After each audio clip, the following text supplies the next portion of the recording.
concrete catwalk. Welcome back to my channel. For those of you who are new here and this is your first time stopping past, welcome. I am a reseller who has a closet on Poshmark, concrete catwalk. Specialize in the resale of vintage, nearly new, gently loved, you name it. Hi catwalkers, thank you for checking back in with me this week. Let me just start off with this. I am a real big fan of accessories and especially sunglasses. I am one of those people that enjoys a mix of high-end and low-end and everything in between. Honey, it could be on the floor. If it works and I pick it up and I like it, I'm gonna use it. They are huge, round. They are so simple. They have a gradient lens, which is like a tannish brown color. I saw them and I picked them up and that was the end of it. I like these, you guys. These are unmarked. They worked and here they are. The other thing that I want to show you guys, these bracelets before I get into this pouch. Funky chain and leather bracelets. These were both thrift. I will just come closer so that you can see them. One's gold plated and the other one is silver, but they are nice, heavy chain bracelets, and you guys know that anything that has to do with a chain is on trend. I don't care if it's a necklace, if it's a bracelet, if it's a ring. If you see it, when we all go back and can have the opportunity to go thrift and go on the hunt, if you see things like this, grab them. Just throw these on with a t-shirt and a short and out the door you go. The other things that I want to show you, this was a necklace that I also thrifted. It's the whole thing with the chunky statement pieces. And if you take a look at this, you'll see this faux gem, chunky choker type necklace. I'm not going to put it on, but you get the point. Like I said, grab them because they are on trend. Weird because as I've been home based, I've had the opportunity to do, especially on the weekends, a lot more reading into some of the trends that are coming on point. And one of those is the vintage squared sunglass is on point. I picked these up, and why am I in love with these? They are just, okay, not complicated, hair up, hair down, they just work. These are definitely statement sunglasses in line with oversized. The trend is headed back in that direction and square is on the radar. Last thing that I want to show you, AJ Morgan sunglasses. Take on Wayfarer. I am a real big fan of Wayfarer sunglasses and everybody does a version of it. I don't care if it's Celine, I don't care if it's Ray-Ban. I actually really like these a lot. Guys, this case happened to be in Staples. I came across this tortoiseshell, it's more like a pencil case, and it is by Studio. I saw this and I was like, well, you know what, this will be a great piece to use. 99 cents, okay? This was 99 cents. It was on clearance. I saw it and I was like, this is the dopest. And as you can see, if you wanted to use it as a pencil case, this has the 3 rings if you would want to put it in the binder or what have you, but that's not what I chose to use this for. It holds all of my essential pieces, from the sunnies to jewelry. Let's just get right into it. Let me just, how do I want to do this? We're going to talk about competition. Competition when it comes down to the resale business, when it comes down to finding vintage and selling it.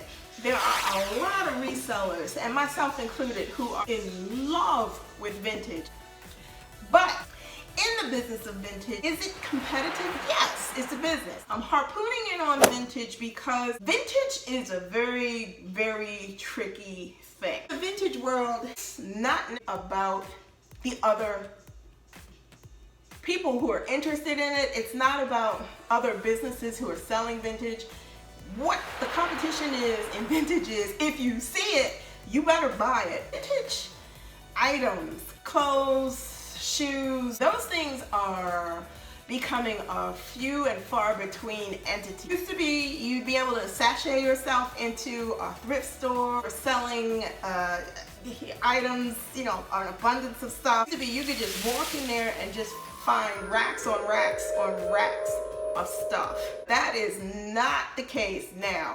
It's getting harder and harder, and it's becoming trickier and trickier. There are plenty of items that are out there. Seriously, it's just that widening the scope of utilizing those places where you would typically go to buy versus those entities where you wouldn't. And I'm talking about estate sales, because a lot of people do not do estate sales, and I think that that's a gold mine if you are really into targeted vintage.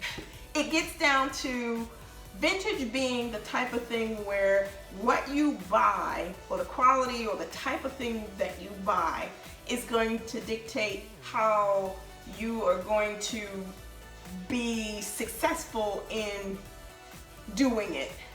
The better things you buy vintage, the better it's going to be for your business and its success.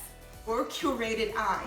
These two things are going to drive the bus in terms of your business. So if you are targeted and you pay attention to the specifics in vintage, you know, that particular gown that's made a certain way, or you're paying attention to coveted designers from the 40s, the 50s, the 60s, the 30s, that is where the success is going to lie, because it's the exclusivity in vintage that drives business, if that's where you're fully targeting your expertise, or if you're mixing it up in your resale business where you have vintage items and you also have more contemporary items. Where I had to get past in the beginning stages of my business is being concerned about what other resellers were doing. And it's not about what this reseller over here is doing, or what he's doing, or what she's doing. It's about what I'm doing. How well am I curating the things that I want to sell? I have the responsibility to develop how I want my vintage selections to translate to those who are looking for certain things.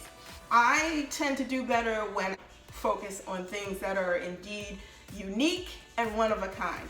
Those things sell for me every time. I'm not talking about, you know, running out and buying 10 pairs of bell-bottom pants. No, I'm talking about buying maybe 4, 5, 6, 7 things that are just, they're right there. Looking for a specific person, or it meets a specific dynamic that a person or individual or entity is looking for.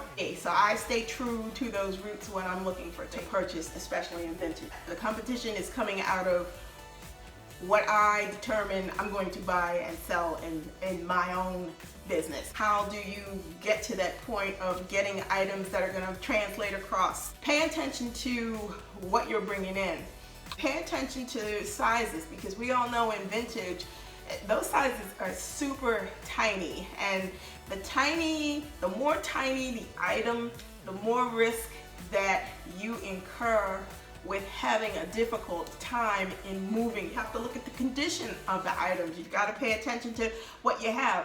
Vintage items are a gold mine. However, we all know, you see that gorgeous full-length gown that someone had and you thought it was pristine, and then you start looking down the bodice of it and you see little yellow stains, which means that you may have a food stain, you may have something kind of stain where that thing has sat and sat and sat for years and years and years and years before somebody decided that this is not something that they wanted anymore, meaning, hey, we're having a garage sale, hey, we're having an estate sale, hey, we're just gonna send this to the thrift store. You find it, and it is a stain where it is beyond removal. Have an awareness of the type of items that you're getting. Pay attention to the eras, pay attention to the designers. I'm not talking just your Balmains or your Chanel's or your Dior's or Saint Laurent's. I'm not talking that.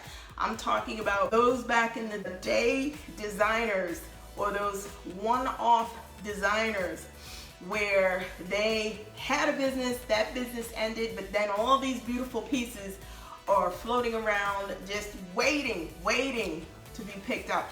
That's where the real money is. That's where the value is. The niche of what this is. The niche with vintage is someone going to a store trying to find what we have is never going to happen. If anything, they're going to get a modern interpretation of what that vintage item was or is. And so they're saying they want something unique. It's not a mass audience. Vintage is very targeted to individuals who are in a mindset of knowing that they want to look that is outside of what people would typically do.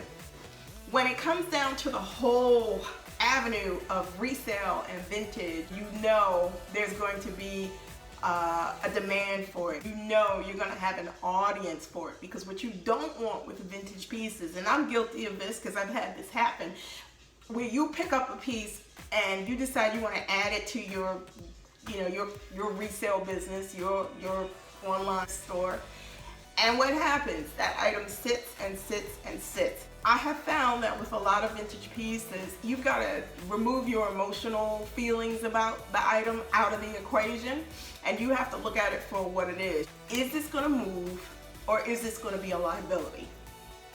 Period. If you focus on the fact that, oh, it's so pretty, and oh, it's da-da-da, then that means you're one of two things. You're a collector, or you're obsessing over something that unfortunately is not a good buy. A collector, that's a totally different avenue, because there are plenty of people who buy things that are 10 sizes too small or whatever, because the item is a one of a kind and it's something that's going to be admired and not worn. Don't let the thrift store be your only avenue of trying to find pieces.